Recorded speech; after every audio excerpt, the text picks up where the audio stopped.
Yeah, I think we had half a chance. One of those difficult totals, I guess, but the surface slowed down quite a bit. So we thought we were maybe 10 runs short, I guess, but it gave us half a chance, and we're trying to build to a place where that's all we need is half a chance. Yeah, they're quality players. We were lucky that we could replace, Gleeson and Puran with quality players. So that's kind of worked out for us as well. They were just a bit rusty in the first game, but I thought the way they bounced back this evening was excellent. So that's good for us. Yeah, I think we will. We're blessed with people that can bat, throughout the batting order. It's just making sure that we just juggle it, that we're giving people the opportunity to bat when it best suits them.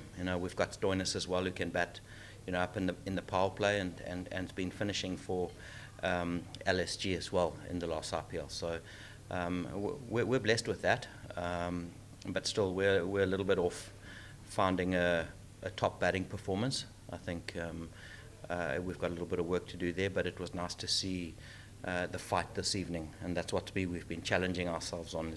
Is it's fine to have a talented team, but if you don't have any fight, then you're always going to come unstuck. So that's been our challenge, and that was the challenge this evening. Yeah, it's a big leg for us. We're trying to qualify on this leg. That's what we're trying to do. So we're off to a good start. Tough place to go and play in Paarl as well. So we're looking forward to that challenge. I think it's always nice to go to Paarl with a little bit of momentum. So we're looking forward to that challenge. But it is a tough place to go and play. Yeah, he'll win us. He'll win us one or two big games. So we're not concerned about that. He's got high standards, so he's probably just a little bit frustrated with himself. But I thought his keeping was outstanding this evening.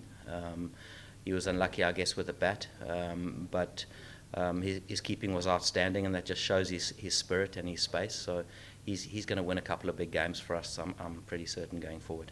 Yeah, I think Quinny's pretty flexible. Anywhere in the top.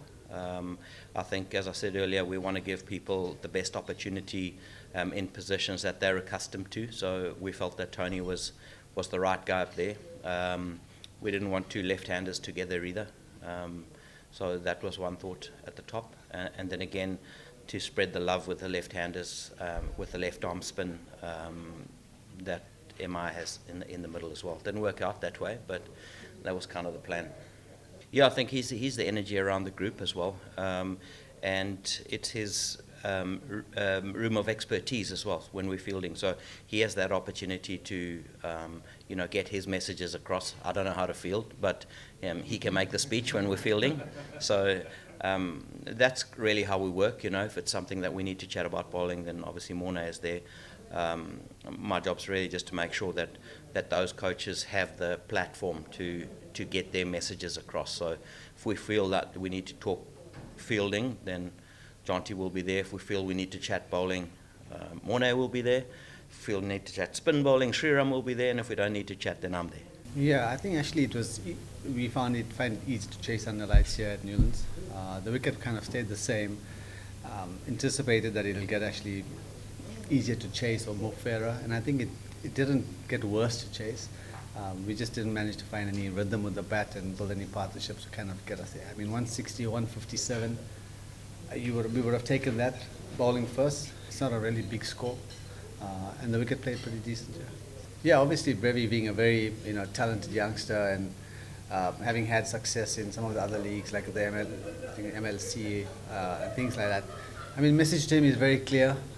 Firstly, to assess the situation, get himself in, and he's a very powerful youngster as well who can hit sixes, can take the game forward. So, I mean, probably the game kind of today panned out in that manner, but unfortunately there were not enough partnerships in the middle to set the game up for that kind of onslaught towards the back end. So obviously he has struggled a bit to get runs in the last couple of games. He looked a bit more promising today, getting himself in. So that's been the messaging to him. Obviously, we back him because he's a really exciting cricketer who can win matches.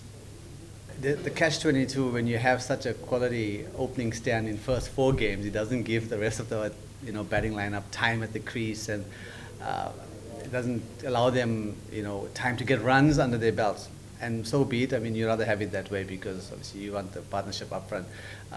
So having had that, and it has now put, a responsibility on your number 3, 4, 5, 6 to rally around, and unfortunately we haven't managed to do that.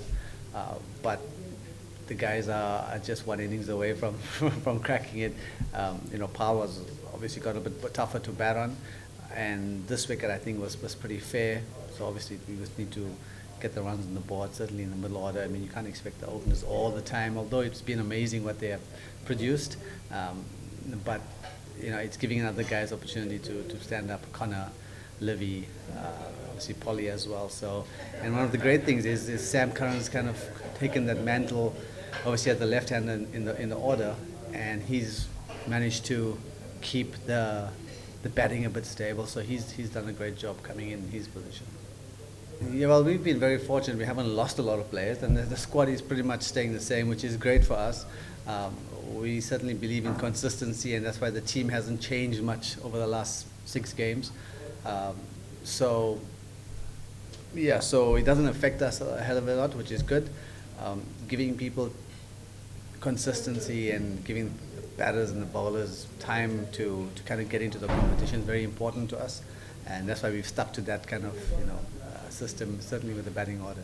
Yeah, I don't think we've got many all-rounders, to be honest with you, and I'm not sure if Sunrisers is that spinning track that it normally used to be. I mean, we saw the other night, I think the seamers took most of the wickets. I think best that we get there and we assess what the wicket's like before we tinker too much here with the batting lineup. Yeah. I hope so, and I really hope it inspires a lot of youngsters to take up left-arm wrist spin and right-arm wrist spin. I mean, we know in T20 cricket, these wrist spinners are very valuable and they're match winners. So I hope it inspires, and the fact that we got Kaba and he was playing, and his journey has been an amazing journey to come into this arena now and perform. Robbie P really saw him and had a lot of belief in him and kind of worked with him as well. So we hope that it inspires. Shamsi has been a guy who's been performing for the last almost 10 years, and before him had Imran Tahir, who kind of inspired wrist spin in 50 over and T20 cricket. So yes, I hope it plays its part and more South Africans kind of develop that art, and it'll just be good for T20 cricket. Well, in the dugout, you have the captain, Robbie P, the head coach, and myself, and we're always, strategizing what's the best way forward for us to win the match. And when we've come up with some consensus of it, then we get to the middle and we share that with the batters, pretty much almost saying the same thing with 3 different people, so reiterating the message. And as long as the message is clear and we feel it's the best way for us to win the match, obviously things change as the game goes on, but that's pretty much the role of pooling our experience, our ideas together, and coming with the best plan.